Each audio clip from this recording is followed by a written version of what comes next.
ऐसे द्वेष, दुख कारण द्वेष विदारण हो। द्वेष, मेरे ही को सब कुछ मिले, अमुक को बिल्कुल ना मिल जाए। द्वेष, दुख कारण द्वेष विदारण हो। दुख का कारण भूत जो द्वेष है उसको जिनने खत्म कर दिया है। पारसनाथ स्वामी का उदाहरण लिखो। द्वेष, कमठ ने ऐसा द्वेष पाला, इस पारसनाथ, इस मरुभूति के कारण से राजा अरविंद के दरबार में मेरा अपमान हुआ। इस मरुभूति के कारण से मुझे मंत्री पद से हटा दिया गया। इस मरुभूति के कारण से मुझे राज से निकाल दिया गया। इस मरुभूति के कारण से मुझे जंगल में भटकना पड़ा। अब मैं इस मरुभूति को जिंदा छोड़ूंगा नहीं, है ना। दुकान, जब से इसकी दुकान खुली है तब से मेरी दुकान पर ताला लग गया है। मैं भी इसको बर्बाद करके रहूंगा। और फिर इनकम टैक्स ऑफिसर को, हेलो सर, हैं, बहुत कमा रहा है, इसके यहाँ तो पता नहीं कितना तो सोना पहन के आता है, बस। और जब उसके यहाँ इनकम टैक्स की मार पड़ी ना, और जब सब लेके गए हैं तो आज आत्मा को शांति।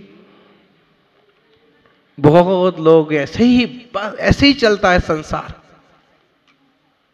इसका नुकसान हो जाए, ये नीचे गिर जाए, ये परेशान हो जाए, इसकी नौकरी छूट जाए, कोई शांति से ना रह पाए, बस। और जो व्यक्ति ऐसे ही ऐसा सोचता है, किसी के साथ वैसा हो ना हो, उसको तो वैसा भोगना पड़ता है। कर भला होगा भला, कर बुरा होगा बुरा। अच्छा सोचो ना, अच्छा होगा। दुख कारण द्वेष विदारण हो, बस डारन राग निवारण हो। और बस में डालने वाले राग का भी निवारण कर दिया।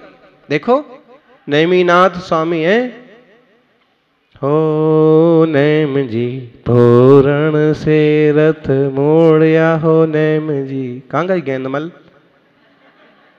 राजुल झूले, राजुल झूरे, झूले नहीं झूरे। झूरे मतलब होता है दुखी होना, रोना, परेशान होना। अब झूलने का तो काम खत्म हो गया ना, तोरण से रथ मोड़िया और नेम जी चले गए। अब राजुल झूलेगी क्या पालने पर? हैं? अरे झूलने का काम खत्म हो गया। झूलना मतलब खुश होना, डोलना, और ये डोलना। अब झूरना, झूरना मतलब रोना, दुखी होना। तोरण से रथ मोड़िया हो नेम जी, राजुल झूरे महल में हो नेम जी। पूरा सुंदर गीत है, आप लोगों को सबको आता है। अब इसमें देखिए राग। अब राजुल को राग है तो झूर रही है, रो रही है, इंतजार कर रही है, पीछे दौड़ रही है। लेकिन नेमिनाथ स्वामी ने राग तोड़ दिया तो बस में नहीं है। अब वो चले गए, अवश्य हो गए। कहाँ चले गए? गिरनार पहाड़ चढ़े। बताइए, हैं? इतना चढ़े कि पहला पर्वत तो शेषावन जाकर के दीक्षा ले। ऐसी जगह बैठे कि राजुल तो ठीक है, राजुल के बाप भी वहां पहुंच नहीं पाए।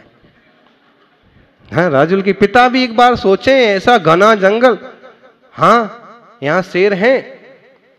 कल ही प्रतापगढ़ की कुछ श्राविकाओं को शेर मिला, फिर क्या हुआ? हैं? क्या हुआ बताओ? उनको देख करके शेर डर के भाग गया।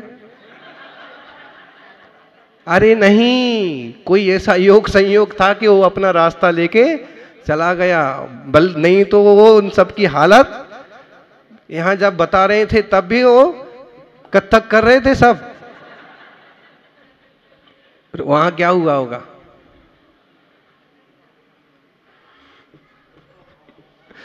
तो भी सोचें, लेकिन नेमिनाथ ने कुछ नहीं सोचा।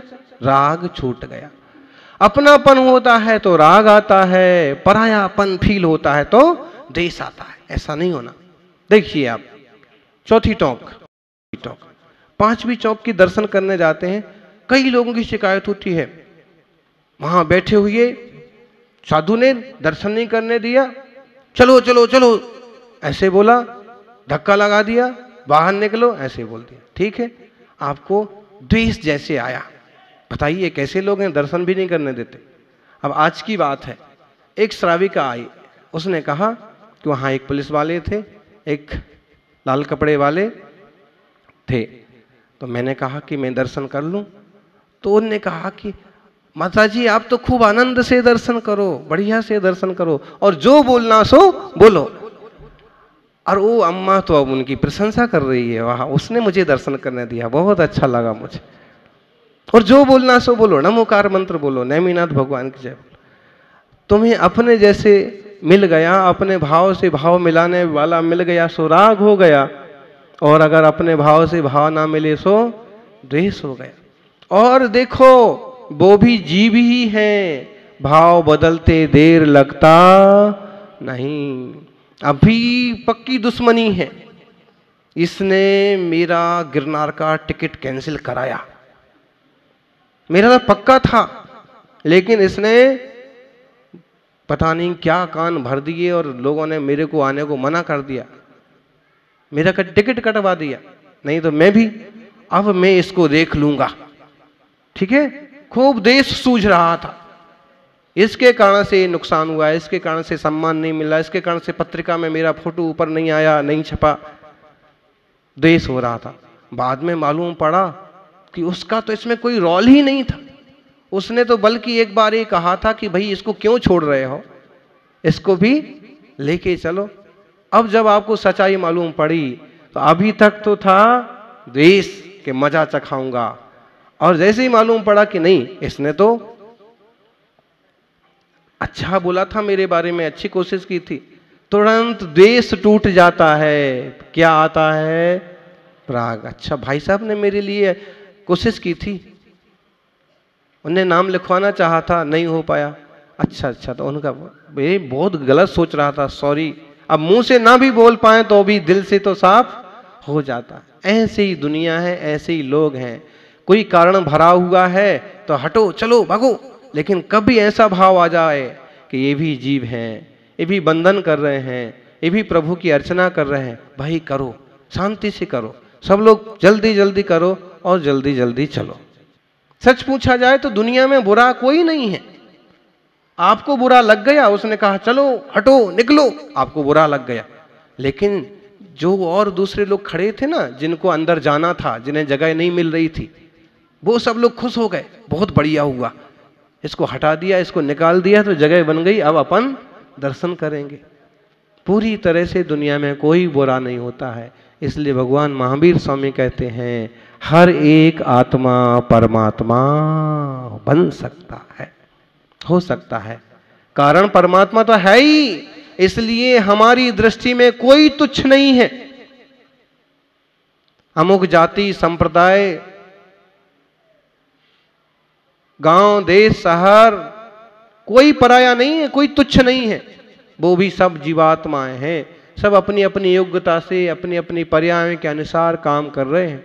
ज्ञानी की दृष्टि में तो बस यही आता है कि ये सब प्रभु आत्माएं कब परम पवित्र शासन को समझें और कब ये चरणों की रखवाली करने वाले खुद ऐसे हो जाएं, ऐसे आचरण वाले हो जाएं कि इनके भी चरणों की स्थापना हो जाए। भगवान की पूजा करने वाले खुद ऐसे निर्मल हो जाएं कि खुद भी भगवान बन जाए। ऐसी निर्मल भावना ज्ञानी की होती है। अपन सभी इन पवित्र भावनाओं के साथ सिद्धों की आराधना निरंतर करें, जो परम विशुद्ध हैं, परम आदर्श हैं, उन प्रभु के चरणों में बारंबार वंदन। जय बोलिए अनंत अनंत सिद्ध परमेष्ठी भगवंतों की। नमो जिनाणम शरणम शरणम सिद्धप्पा स्वामी शरणम सिद्धप्पा, शरणम शरणम सिद्धप्पा स्वामी शरणम सिद्धप्पा, शरणम शरणम सिद्धप्पा स्वामी शरणम सिद्धप्पा,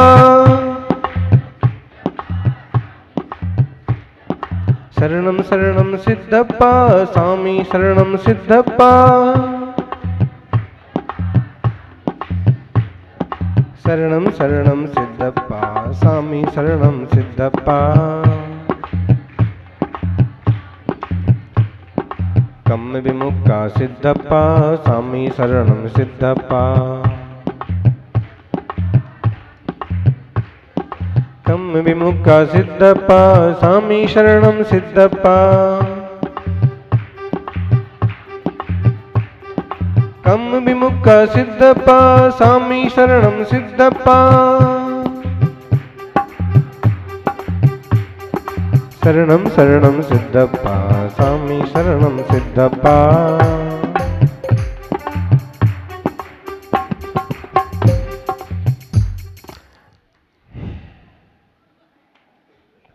जयकारा। अनंत आनंद सिद्ध परमेश्वरी भगवान की 22वें तीर्थंकर नेमिनाथ भगवान की, आचार्य श्री आदि सागर जी महाराज की, आचार्य श्री महावीर कीर्ति महाराज की, तपस्वी सम्राट गुरुदेवाचार्य श्री सन्मति सागर जी महाराज की, बोले पूज्य आचार्य श्री 108 सुनील सागर जी मुनि महाराज की, विराजमान चतुर्विद आचार्य संघ की।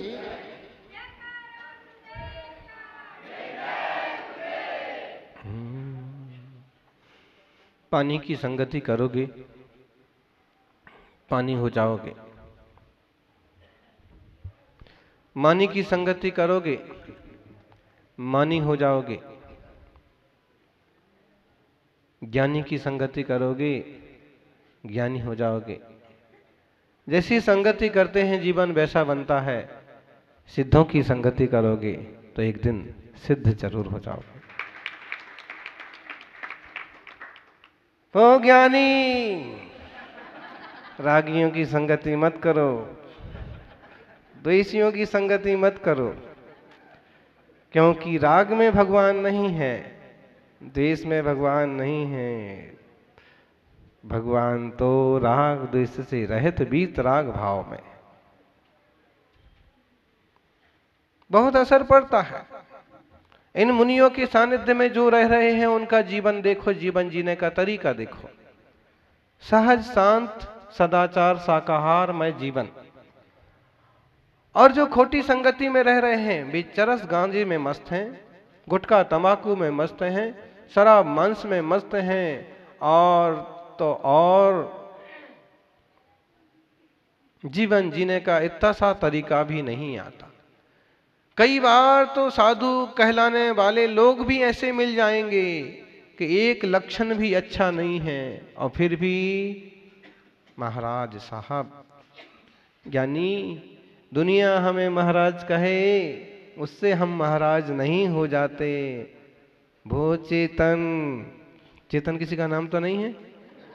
अगर होगा तो उसका नाम 100 बार तो पुकार लिया कम से कम, और उसको इतना भी समझ में नहीं आया कि उठ के एक बार तो आवे।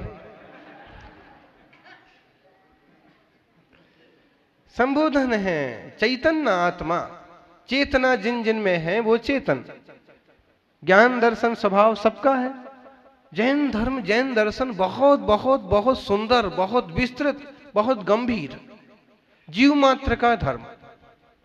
लोग समझे ना समझे, मानने वालों की संख्या भले आज गिनती में हो, मुट्ठी भर हो, लेकिन ये जो है ना तत्व ज्ञान, एक हर एक जीवात्मा के कल्याण के लिए, वो चेतन आत्मा हो। स्वभाव की दृष्टि करो। सिद्ध चक्र महामंडल विधान की आराधना कर रहे हैं सिद्ध क्षेत्र गिरनार जी में। वास्तव में सिद्ध चक्र विधान केवल विधान नहीं है। सिद्ध चक्र विधान सिर्फ विधान नहीं है, यह तो सिद्ध बन जाने का संविधान है। एक एक गुण, एक एक धर्म खोला है, एक एक अर्घ चढ़ाया है।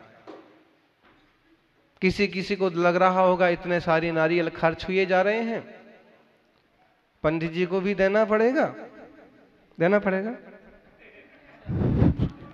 संगीतकार को भी देना पड़ेगा, और अपन यहां विधान कर रहे हैं तो कुछ यहां दान भी करना पड़ेगा। पता नहीं कितना खर्च हुआ जा रहा है, फायदा कुछ नहीं हो रहा है। ज्ञानी फायदा केवल जड़ का नहीं देखो, फायदा चेतन का देखो। जो परिणामों की निर्मलता, जो भावों की उत्कृष्टता यहां बन रही है, वो आज आप अपनी दुकान में बैठे होते वहां बन रही होती। जो असंख्यात गुणी कर्मों की निर्जरा, पापों की निर्जरा यहां हो रही है, और महापुण्य का अर्जन जो यहां हो रहा है, जिसकी कीमत रुपयों में नहीं होती है, सेवा की, भक्ति की कीमत रुपयों में नहीं होती है। ऐसे छोटे छोटे उदाहरण देख लो। क्या किया उसने? बोले उसने सिर्फ ये कहा कि मुनिराज को मेरे हिस्से की खीर भी दे दो।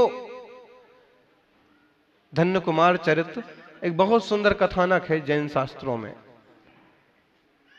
छोटा बालक है जिसने पिछले जन्म में कोई पाप किए और ये परिणाम हुआ कि इस भाव में उसके पिता भी गुजर गए, सारी संपत्ति भी नष्ट हो गई।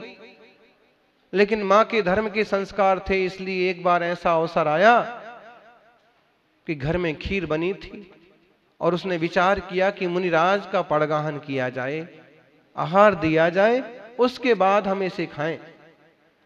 बरसों बाद, महीनों बाद तो वैसी खीर देखने को मिली। बच्चा खाने को ललचा रहा है। मां ने कहा, बेटा पहले सतपात्र को आहार दान, मुनिराज को आहार दान। चौका का मतलब होता है द्रव्य क्षेत्र काल भाव की शुद्धि। क्या? जो भी द्रव्य हो, थोड़ा हो ज्यादा हो, जो क्षेत्र हो, समय हो, परिणाम हो, की शुद्धि। चौके का मतलब आजकल क्या हो गया है? ढेर सारी थालियां, ढेर सारी कटोरियां, ढेर सारी चीजें, भड़ भड़, और सारे मोहल्ले वालों को इकट्ठा कर लेना, गांव भर को हमारे यहाँ चौका है, तुम भी आ जाना, तुम भी आ जाना। ऐसे होता है चौका? कोई तरीका नहीं है। इस कथा में हम देखते हैं उस माँ ने केवल खीर बनाई है, और ऐसा होता है। गुरुवर सन्मति सागर जी केवल मट्ठा पानी लेते थे, आहार होता कि नहीं होता था? कोई कोई साधु आजकल अभी भी 2 ही चीज लेते हैं, होता है आहार कि नहीं होता? लेकिन तमाशा करने की आदत पड़ गई है, आलसी हो गए हैं।